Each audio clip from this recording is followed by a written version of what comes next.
नमस्कार दोस्तों, आज की इस वीडियो में आम की ग्राफ्टिंग पर बात करेंगे।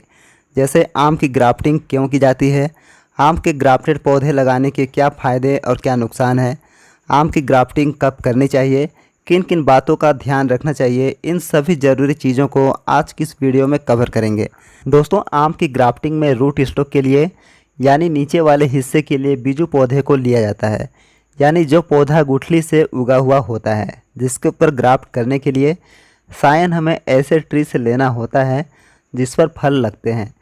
पेड़ से सायन लेने का मतलब यह नहीं है कि आप किसी भी ऐसे आम के पेड़ से सायन ले लें जिसमें या तो फल नहीं लगते या वो पेड़ अच्छी वैरायटी का न होकर कोई भी अननोन वैरायटी का हो।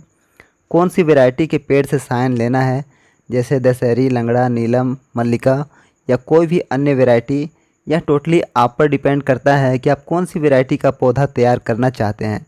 लेकिन यहाँ पर ये एक चीज़ क्लियर है कि गुठली से उगा हुआ पौधा आप कोई भी अननोन वैरायटी का ले सकते हैं। वो पौधा कोई भी अननोन वैरायटी का हो सकता है जिसके ऊपर हमें ग्राफ्टिंग प्रोसेस को अंजाम देना है। यहाँ पर रूट स्टॉक वाले पौधे का तना और सायन की मोटाई एक जैसी नहीं होती है तो भी कोई दिक्कत वाली बात नहीं है।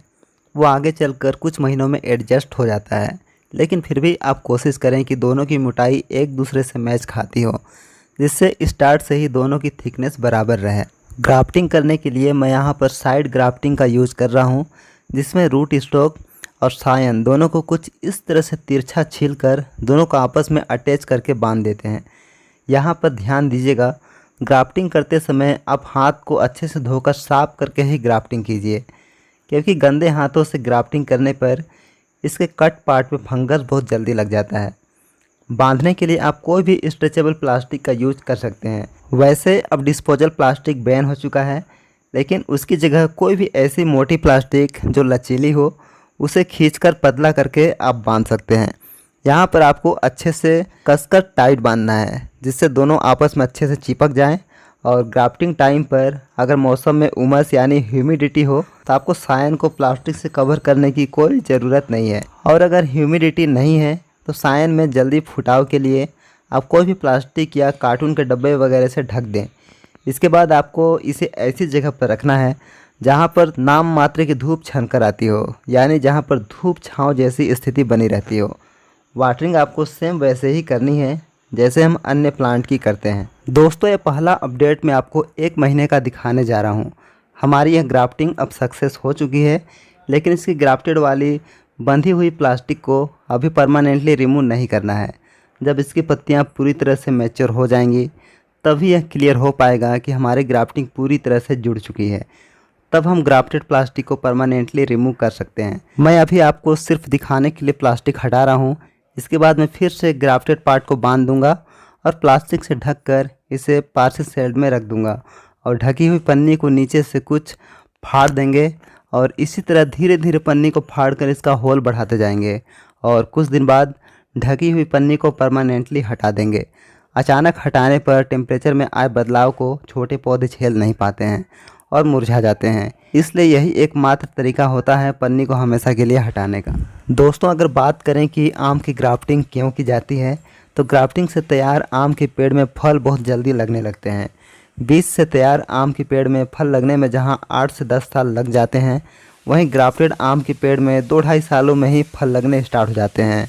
और ग्राफ्टिंग करने से फ़ायदा यह होता है कि मान लीजिए आपके पास ज़मीन कम है और आप आम के ऐसे पेड़ लगाना चाहते हैं जो बहुत ज़्यादा बड़ा भी ना हो और फ्रूटिंग भी वो जल्दी करे, तो इसके लिए ग्राफ्टेड आम के पेड़ बेस्ट रहते हैं। और आप कम ज़मीन में ज़्यादा से ज़्यादा पेड़ भी आम के लगा सकते हैं। और ग्राफ्टेड आम की ग्रोथ कम होने की वजह से इसे घर की छत पर गमलों में भी इजीली लगाया जा सकता है। अगर नुकसान की बात करें तो इसके ठीक विपरीत, अगर आप ऐसे आम के पेड़ लगाना चाहते हैं जो बहुत ज़्यादा ग्रोथ करे, लंबी हाइट तक जाए और फ्रूटिंग भी वो बहुत ज़्यादा मात्रा में करे, तो इसके लिए ग्राफ्टेड आम के पेड़ सही नहीं रहते हैं। और ऐसे जगह जहाँ आंधी तूफान ज़्यादा आते रहते हैं वहाँ भी ग्राफ्टेड आम लगाना सही नहीं रहता है। इसके ग्राफ्टेड पार्ट या तो चटक सकते हैं या पूरा पेड़ ही जड़ सहित उखड़ सकता है। और आम की ग्राफ्टिंग के लिए सही समय की बात की जाए तो बसंत ऋतु और वर्षा ऋतु, ये दोनों ही मौसम आम की ग्राफ्टिंग के लिए सूटेबल रहते हैं। अब बात करते हैं आम की ग्राफ्टिंग में किन किन बातों का ध्यान रखना चाहिए। तो सबसे पहला, आम के ग्राफ्टेड पार्ट में बंधी हुई पन्नी को हटाने में जल्दबाजी नहीं करनी है। जब ग्राफ्ट पोर्शन अच्छे से एक दूसरे में जुड़ जाए, पत्तियां पूरी तरह से मैच्योर हो जाए, तभी आप ग्राफ्टेड पन्नी को हटाएं। और जैसा कि मैंने आपको बताया, ह्यूमिडिटी क्रिएट करने के लिए सायन को हम जो पॉलीथीन से कवर करते हैं उसे भी एकदम से नहीं हटाना है। स्टार्ट में आप नीचे से कुछ फाड़ दें पन्नी को, फिर कुछ दिनों के बाद आप उसके होल को और बड़ा कर दें। इसके बाद ही कुछ दिनों में आप उस पॉलीथीन को हटाएं। ऐसा करने से ह्यूमिडिटी धीरे धीरे डाउन होगी और पौधे को स्ट्रेस नहीं आएगा। अचानक से पॉलीथीन हटाने पर पौधे अचानक ह्यूमिडिटी कम होने की वजह से स्ट्रेस में चले जाते हैं और मुरझा जाते हैं और ग्राफ्टिंग हमारी फेल हो जाती है।